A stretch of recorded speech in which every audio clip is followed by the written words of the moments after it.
bien de mon Père, bonjour. Nous arrivons aujourd'hui au milieu de cette semaine de méditation. Nous sommes mercredi de la deuxième semaine du temps de l'Avent. Et aujourd'hui, deux textes dont aujourd'hui nous permettent de rester en communion avec l'Éternel des armées. Nous avons d'abord le livre du prophète Ésaïe au chapitre 40, les versets 25 à 31, où le prophète va souligner que le Seigneur de l'univers rend des forces à l'homme fatigué. Cela est conforme à ce que Jésus va nous enseigner plus tard. Venez à moi, les bénis de mon Père, vous qui peinez sur le poids du fardeau, et je vais vous soulager, ou je vous soulagerai. Ensuite, nous allons lire l'évangile de Jésus-Christ selon saint Matthieu au chapitre 11, les versets 28 à 30, où Jésus va dire justement, venez à moi, vous tous qui peinez. Eh bien, mon Père, ouvrons donc nos cœurs, mais surtout, apprêtons nos textes de méditation d'aujourd'hui et je vous souhaite à chacun et à chacune bienvenue à cette méditation. Es-tu celui qui doit venir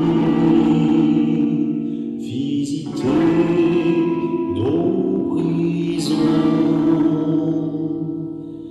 libérer nos mains, éclairer nos visages d'un bonheur sans déclin? Tu es l'autre qui nous attendait, Jésus notre semblable. Tu es le plus proche voisin. Tu es le plus proche voisin.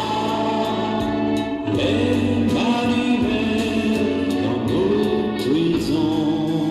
Emmanuel dans nos prisons. Les biens de mon Père, tournons-nous donc et prions. Seigneur, tu as donné à Sainte Jeanne-Françoise de Chantal d'atteindre une haute sainteté à travers différents états de vie. Accorde-nous à sa prière de répondre fidèlement à notre vocation pour témoigner de la lumière en toutes circonstances. Nous t'avons prié par Jésus-Christ, ton Fils bien-aimé, lui qui vit et règne avec toi dans l'unité du Saint-Esprit, Dieu maintenant et pour des siècles des siècles. Amen. Le bien de mon Père, je vous invite donc à lire le prophète Ésaïe au chapitre 40, les versets 25 à 30. Bonne lecture.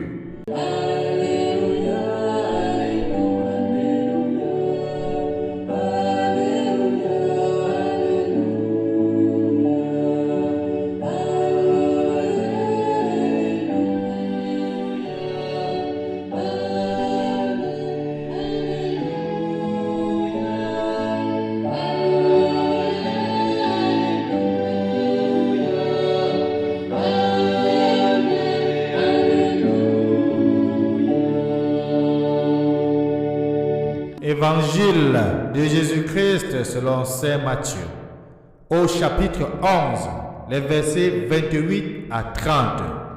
En ce temps-là, Jésus prit la parole.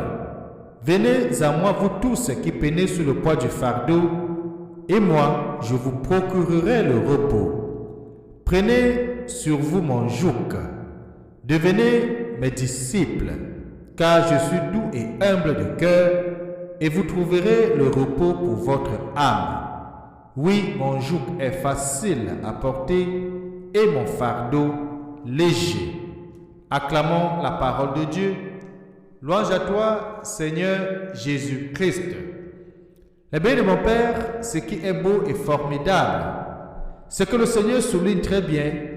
Venez à moi, vous tous qui peinez.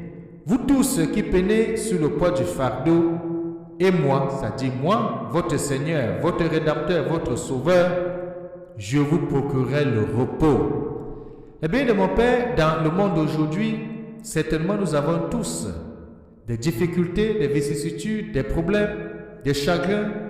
Nous portons au fond de nous des fardeaux qui pèsent, des fardeaux qui sont lourds dans notre cœur, mais aussi des fardeaux qui pèsent sur nos épaules. Chacun de nous, L'homme, c'est cela.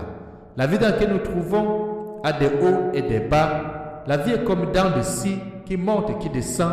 Et nous sommes confrontés à tout genre de problèmes. Problèmes de santé, problèmes des divisions dans des couples, des divisions dans des familles, les problèmes de chômage. Et même ces problèmes peuvent aller au niveau de la communauté et même traverser au niveau des nations et des continents. Venez à moi. Jésus t'invite. Il invite chacun de nous. Jésus appelle. Il t'appelle. Il appelle chacun de nous.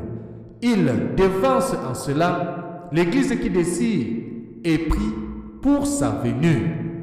Comme toutes ces foules de petits, de pauvres et de malades qui suivaient Jésus le long du lac à la recherche de la vraie lumière, nous sommes invités chacun, chacune.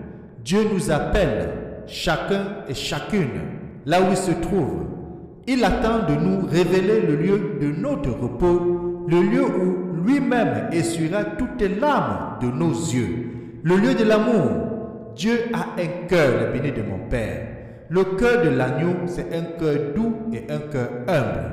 L'amour ne fait pas de bruit, ça il faut que nous le soulignions. L'amour se donne. Et Jean va nous dire dans son évangile au chapitre 15 que comme je vous ai aimé, aimez-vous les uns les autres, en mettant cette parole dans la bouche du Seigneur qui s'adresse à ses disciples, qui s'adresse aussi à toi, toi qui es disciple du monde moderne. Voilà l'école de son cœur, voilà le désir du Seigneur. Et le joug que Jésus nous demande de porter, c'est un joug facile, c'est un joug léger, car ce joug, c'est tout simplement l'amour. Et l'amour libère et fait croître. Dieu qui sonde les reins et les cœurs connaît les détresses de l'humanité. Dieu qui te connaît du plus fond de toi connaît tes détresses, connaît tes besoins, connaît tes difficultés, parce que c'est lui-même qui est le maître de toutes choses. Et d'ailleurs, le prophète Osée va dire, son cœur est bouleversé en lui-même, toutes ses entrailles frémissent. Quand tu souffres, quand tu es dans les difficultés, le Seigneur est le premier à souffrir avec toi, à souffrir à côté de toi, par amour pour toi, par amour pour l'humanité. Il nous le redit aujourd'hui, mettez-vous à l'école de mon cœur, devenez mes disciples, laissez mon cœur toucher votre misère, laissez mon cœur atteindre votre abîme, laissez-vous transpercer par ma miséricorde, laissez-vous attirer par celui qui vient, Emmanuel, qui vient dans notre monde, nous montrer justement comment vivre de cet amour tous les jours dans notre vie avec nos frères et sœurs. Et que le bien de mon Père aujourd'hui soit un jour spécial, quel que soit ce que tu as, quel que soit ce que tu traverses, tourne ton regard vers Jésus-Christ, dépose au pied de sa croix tes fardeaux, dépose sur l'épaule de Jésus tout ce que tu as comme difficulté, et lui-même, ce qu'il dit dans l'évangile, il va procurer le repos, il en prendra charge. Et que le Tout-Puissant nous bénisse aujourd'hui, nous garde, lui qui est Père, Fils et Saint-Esprit. Amen. Bonne journée.